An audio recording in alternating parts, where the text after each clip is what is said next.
everyone, thank you for stopping by my channel. My name's Lara, I'm an adoptee, adoption wellbeing researcher and psychotherapist. What you're about to watch is the presentation that I did on Monday the 17th of October for PAC-UK. That's PAC-UK, who offer support and guidance for all those involved in adoption in the Greater London area in the UK.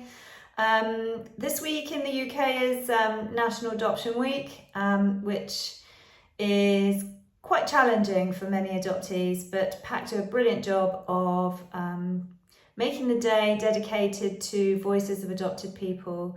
It was an amazing day, and we had around 300 and some sort of attendees on the day, and it was really good to see people coming together and to hear the voices of adopted people. Very, very moving, and just seems to signify some change happening in and around this kind of world, I think, which is something that I feel very, very strongly and passionately about.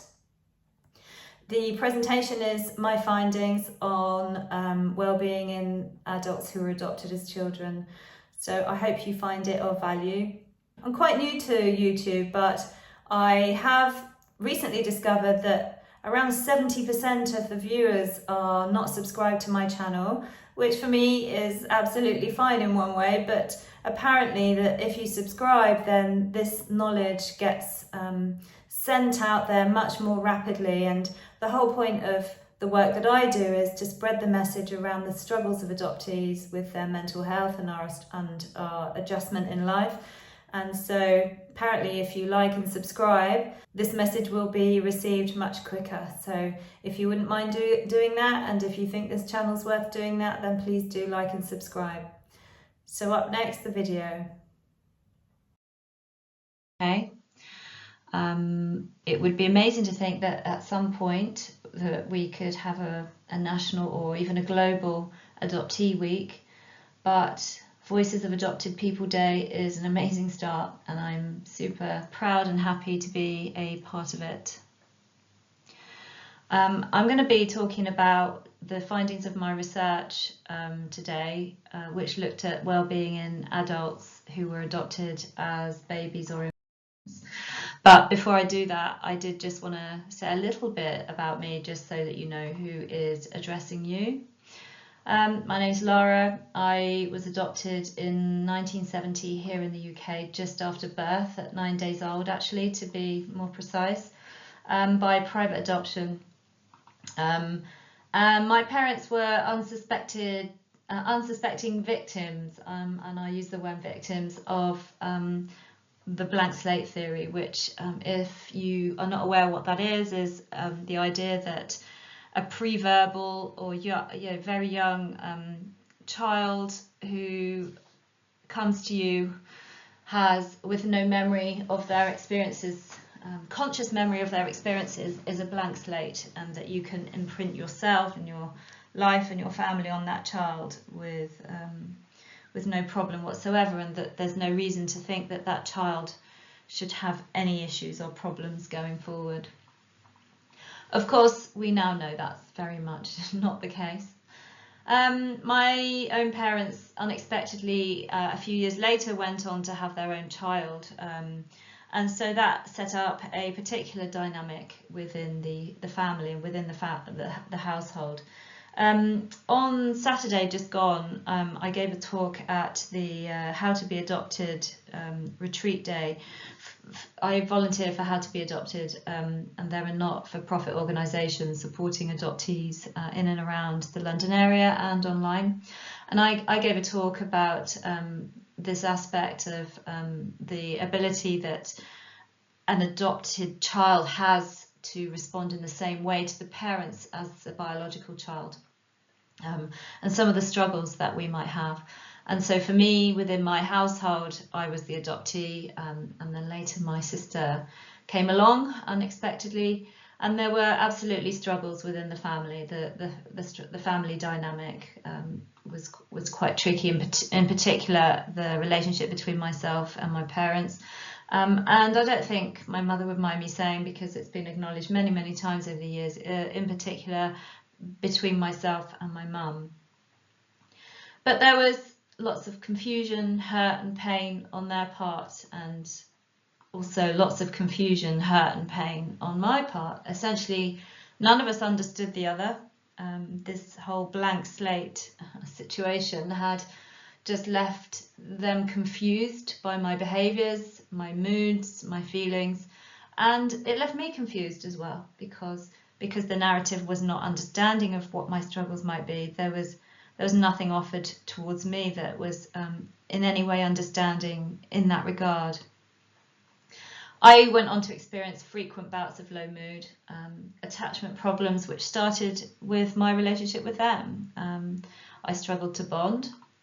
I then went on to have identity issues within the family, and later, as I sort of grew older, relationship problems with those outside the family, whereby I couldn't be in a relationship, yet I couldn't be out of a relationship. At one particular low point, we did try and seek, my mother and I, therapy together to sort of try and get to the bottom of some of this and to try and help our bond move forward, but there's nothing that was available. And this is, probably going back like maybe 30 years, I guess. There was absolutely nothing available, and I don't think there's a huge amount of improvement on that front, although I know things are changing, but it's still not really as it should be. And we'll go on to see some of the findings of my research, how important that actually is. So there was nobody to help us through the issues. I felt incredibly lonely, isolated with my feelings, confused, didn't understand why I felt the way I felt, and of course my parents felt the exact same thing. They couldn't understand it. They felt that, I guess they must have felt at some point that I was kind of the naughty one, although as a young child I was very, very compliant and did lots of internalizing behaviors, and didn't really say much at all to anyone, and was just very, very good. As it happens, I was clearly quite traumatized, and then later on, as I was able to sort of exercise my freedom, and as I was able to kind of process the world around me, then my behaviors changed, and I guess I was sort of involved in quite risky behaviors and things like that, and these behaviors were very misunderstood by my parents. But I had never really, at the point that I started my own well-being research, I had never really experienced long bouts of well-being in my life. And so I kind of wanted to understand how that might be achieved by those adults who are adoptees who had managed to achieve some levels of well-being.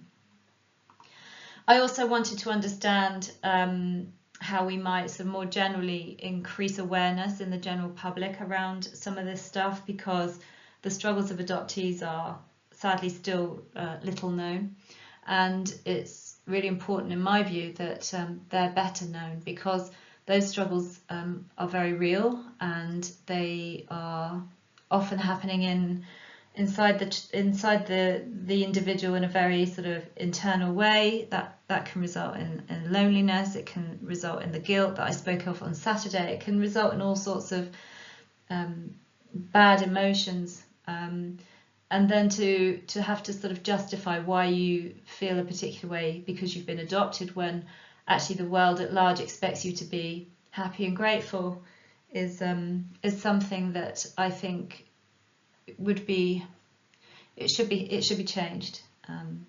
So I was hoping in some way that this sort of awareness might be increased over the years as a result of some of my findings. As a therapist myself, I very much wanted to be able to add to the knowledge base for therapeutic support for adoptees and their families. As I mentioned, when I sought it out when I was younger, it wasn't available.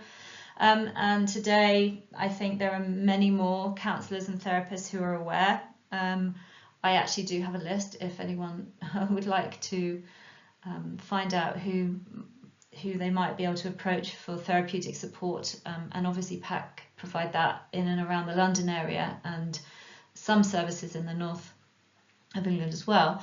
But yes, to be able to add to the knowledge base, so that if you are courageous enough to find yourself in front of a therapist, that person is able to do the very best by you, and to understand what your particular struggles might be. And then, of course, to help future adoptive parents to avoid the problem of the blank slate theory and those problems that are going to be lurking, waiting to sort of spring upon them and the whole family down the line. How might they achieve well-being for their child? My approach to research was a literature review. I really wanted to look at examine the existing literature, peer-reviewed papers which had been deemed to be quality papers. The reason for this was also that it would allow me to access a large sample size rather than just carrying out my own research with a few people, would actually allow me to look at a large sample size of adoptees to see what exactly was going on in terms of their well-being.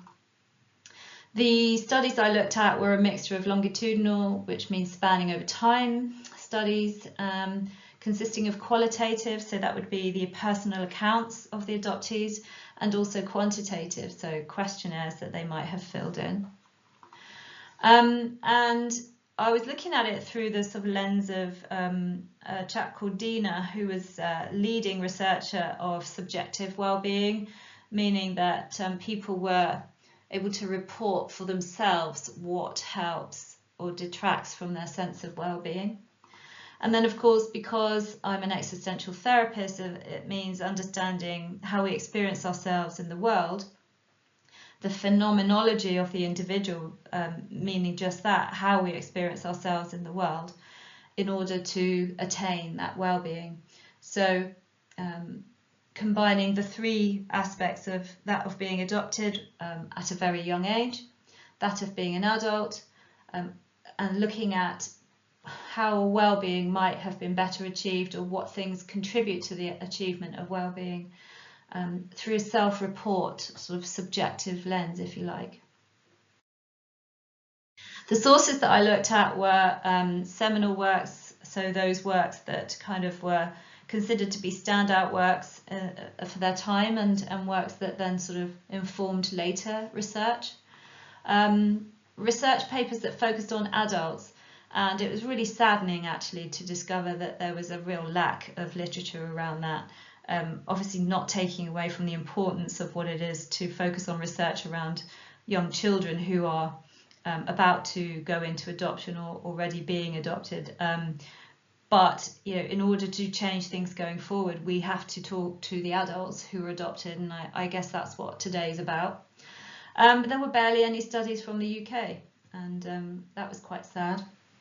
My study did consist mainly of, in the end, I whittled it down to 6 major sources of research, most of them focused in North America and some in other parts of Europe. And then the books looking at various aspects of development of a child, and seeing what things would impact that. So yeah, seminal work and viewpoints being built upon by newer researchers in the field. So it was like spanning time, looking at the really important stuff and looking at what we now know to find out exactly how well-being might be better achieved. So some of the standout findings were not actually that shocking in terms of them being expected. That yes, adoptees struggle with their mental health more than the average population. That many or most adoptees struggle with identity assimilation. Many or most adoptees struggle with attachment to others, and this absolutely affects well-being. Adopted parents' own attachment style will influence the relationship with the adoptee and their attainment of well-being.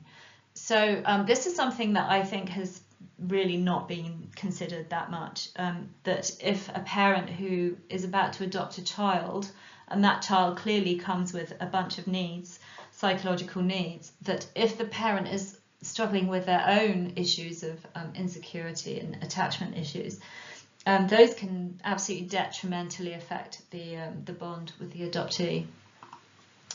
That adoptive parents who are not able to conceive naturally, who choose adoption, those feelings of loss need to be dealt with. And I was telling the story on Saturday at the retreat that I was doing about how that journey from discovery that you are unable to conceive, the grief and the loss that comes along with that, which, as I say, I will never take away from anybody, is a very real sense of loss. Moving through that ideal of wanting to have your own biological child, which is, of course, how it is by design. There's a reason for that, and it's to do with evolutionary psychology. But moving through the realization that you maybe can't have your own child naturally, then going to kind of try IVF, that then failing, and going from a real rejection of the notion of adoption to then moving towards it as a very real kind of possibility. That's a journey. But if the loss associated with the lack of the ability to conceive is not dealt with, then those will affect the attachment bond with the adoptee.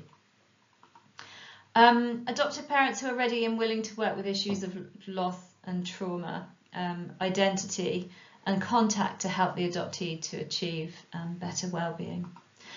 Those parents who proactively encourage informal and accepting open communication of the themes mentioned here. And you know, there are different ways to be supportive, and I think that without this knowledge, it kind of limits your options in terms of being a supportive adoptive parent. And I just think back to my own situation where my adoptive mother was very supportive in terms of my finding or tracing my biological mother. But because she had no awareness of any of the psychological problems, she was unable to support me around those more tricky sort of thoughts and feelings. And so it really did affect our well-being jointly, actually, but my well-being and our bond. So therapeutic interventions at a young age or emerging adulthood will help the adoptee to achieve better well-being. So those were sort of some of the kind of findings which came out, and we kind of then I went on to kind of look at, well, okay, if that's the case, what's the bottom line? There must be some sort of recommendations that we can make or look at in terms of what would be the ideal set of circumstances for an adoptee in order for them to go on to achieve well-being in adulthood. As I mentioned briefly, a parent with a secure attachment style, those insecurities or kind of, what shall I call it? Not game playing, but you know, the sort of the need to demand love and affection from another because it makes you feel better, or you know, just the different ways in which people play out their relationship bonds. The withholding of affection or the expectation that the other person should be affectionate first are just some sort of examples that I can think of how insecure attachment styles might play out.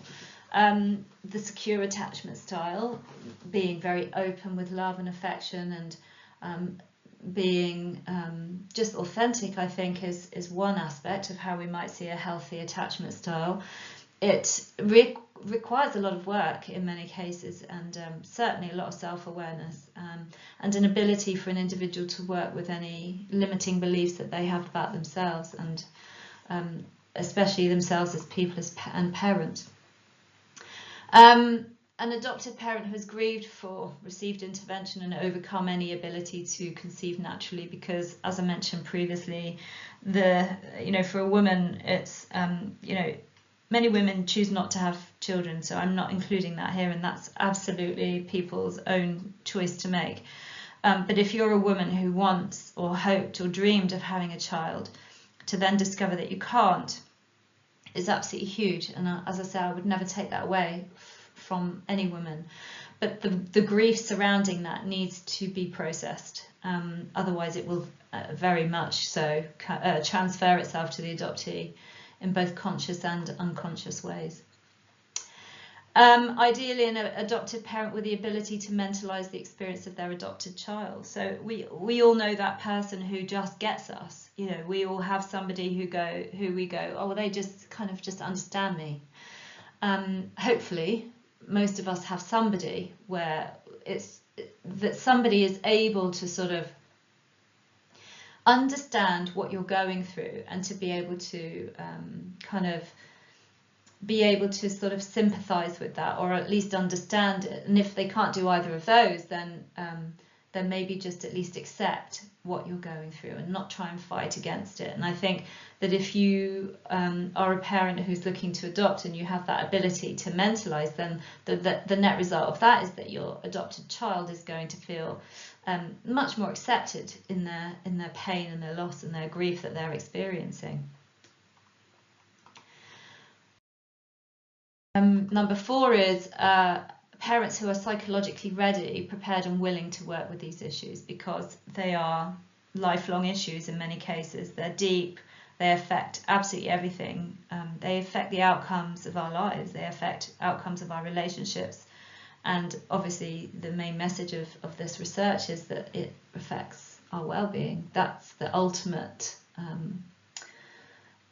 sort of result of this research, is that we're finding ways to kind of enhance that sense of well-being, and adoptive parents who are willing to work with that is one of the ways that can be enhanced. Adoptive parents who proactively encourage open and supportive conversation about these issues, in a kind of an informal way, around the table, having a meal, bringing it up, openly kind of saying, how are you feeling? What does that feel like? Talk to me about what you're feeling today. And to be able to validate their child through that process, because as we know, humans just need to be seen, heard and validated before they can move through the pain. And to have somebody who isn't going to judge or react from their own position of fear or betrayal in that conversation is something that is absolutely crucial. Then sort of family-based models of therapeutic intervention to be available as standard, because adoptees will reach adolescence and emerging adulthood and begin to start processing the world around them, and so that will affect how they feel about themselves, and so it's really important to be able to process that with a therapist who kind of understands what's going on. And the research showed that this really did help adoptees to achieve that level of well-being.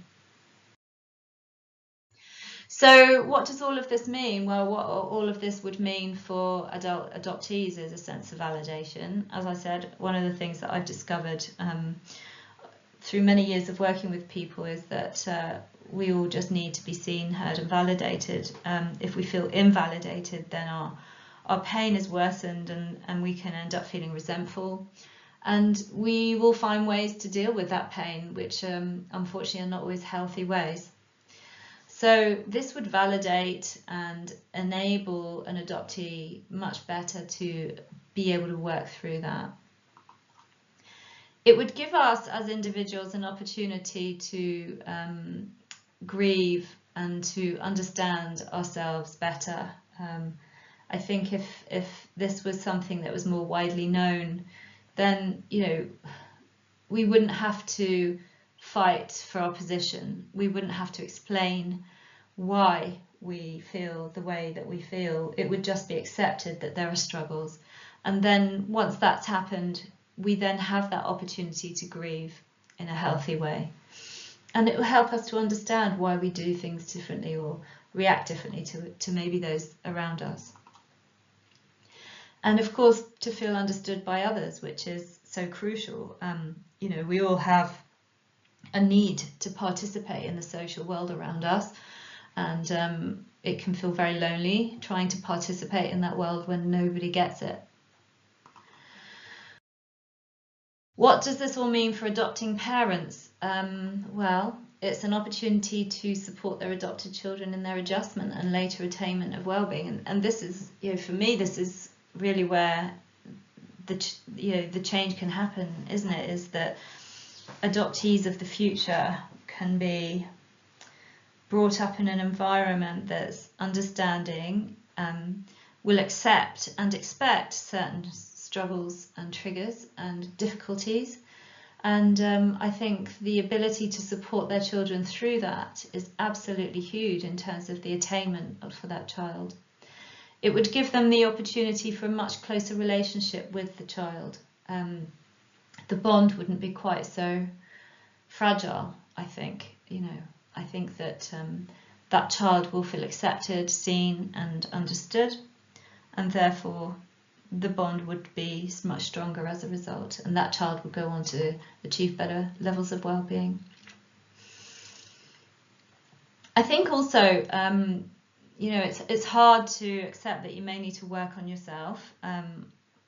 Many adoptees, I think we've got to the point of accepting that's just part of it.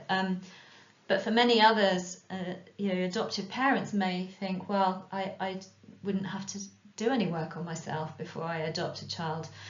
And I think this model of adoption would absolutely encourage and give the opportunity. I mean, I think that we can all be better, we can all develop, and I think it's a great opportunity to be able to face any sort of limiting beliefs about the self and traumas that we might be carrying before we enter into this really, really valuable relationship. And what all this means to future adoptees, well, obviously an experience that is open and accepting of their struggles, where they don't have to feel such loneliness and isolation, an opportunity to discuss those fears and feelings without feeling as though they're going to be met with anger or sense of rejection or upset or tears. And parenting that's free of any agenda or laden with own trauma, as I've mentioned earlier. A better opportunity for a stronger bond for the family. And better mental health, of course, which is the goal, which obviously leads to lower anxiety, fewer mental health struggles altogether, better identity assimilation, so being able to talk those things through, talking about contact, talking about how it feels to be an adoptee in a community where maybe you're the only one, that kind of a thing, all leads to a better sense of well-being. So for therapeutic service providers, of course, it provides a model for working with an adoptee that takes account of the issues that impact psychological adjustment and the attainment of well-being, and that's absolutely crucial. I do think it's changing, but I have heard some absolute horror stories from people who have been seeking out therapy only to be told that there's no reason that they should feel an extension of the blank slate theory, if you like, isn't it? That there's no reason they should feel anything that's not related, their struggles are not related to their adoption, categorically being told that. And of course that makes me absolutely shudder. So to dispel the blank slate theory once and for all, because my original sort of research was huge, and I have got all the references, so if anyone is interested to see the list of references, then absolutely you can contact me and I can send it to you. It's pretty long, but this one really jumped out at me and wasn't actually part of my own research, but to dispel the myth of the blank slate theory once and for all, this study in particular looked at the impact of the maternal stress, depression and anxiety on fetal neurobehavioural development. And this isn't related to adoption, this is just related to children, obviously. And they really did find that, that the mental state of the pregnant mum would affect the fetus. In fact, their conclusion was, studies discussed here, all of which are ongoing, indicate that pregnant women's psychological health may have consequences for fetal neurobehavioural development and consequently child outcomes. Well, so in the case of a woman who's pregnant and then is going to give up that child, there are lots of circumstances various circumstances that apply to women who give up their children. Sometimes it's unfortunately forced, sometimes it's not, but in no case would that ever be without some sort of impact on their emotions. And so I think what we're seeing here is that impact is absolutely going to be transferred to the adoptee. who also on top of that then has to cope with the separation, the trauma, the loss, the loss of the biological mother, which is a very sort of primal bond. So no child is a blank slate, but more particularly, obviously as it relates to this presentation, babies who are then adopted have all the other stuff on top of it to contend with. So final words. I think we talk a little bit about validation, and on Saturday I carried out an event which I think I've already alluded to, but it was a day whereby lots of people came along, much like today, and I always think that lots of people turning up means that there are lots of people looking for something, and I think it's probably a sense of community actually, and certainly for many of us that was missing as we were growing up, and there was nobody around us who had the same set of circumstances. The retreat that we ran on Saturday, as I say, a bit like today, was offered that sense of community and also validation to everyone else who was there. But one of the guest speakers that we had at the end was North American adoptee and author of You Don't Look Adopted, Anne Heffron. And she was present throughout the day, and she really just bluntly came out with this statement that if people around me when I was young had known what we now know, my life would have turned out very differently. And I don't think she would mind me saying that she still struggles with the fact of adoption, and still works hard now at the age that she is, which is not that different to my age, and I'm 50 something, to kind of deal with the impact of it. And so it really is lifelong, and so it's really important that this kind of message is put out there so that we can make that transition and that journey to well-being so much more attainable for everybody. I believe we all have a duty to everyone involved in future adoption, all of us who have knowledge, to kind of get it out there, because to not do so is hugely unfair on everyone involved. So thank you ever so much for listening. I hope you can be kind to yourself, and go easy. But I just thank you for coming along today and listening to the findings of my research. So I'm going to hand back to Mike now. Thank you.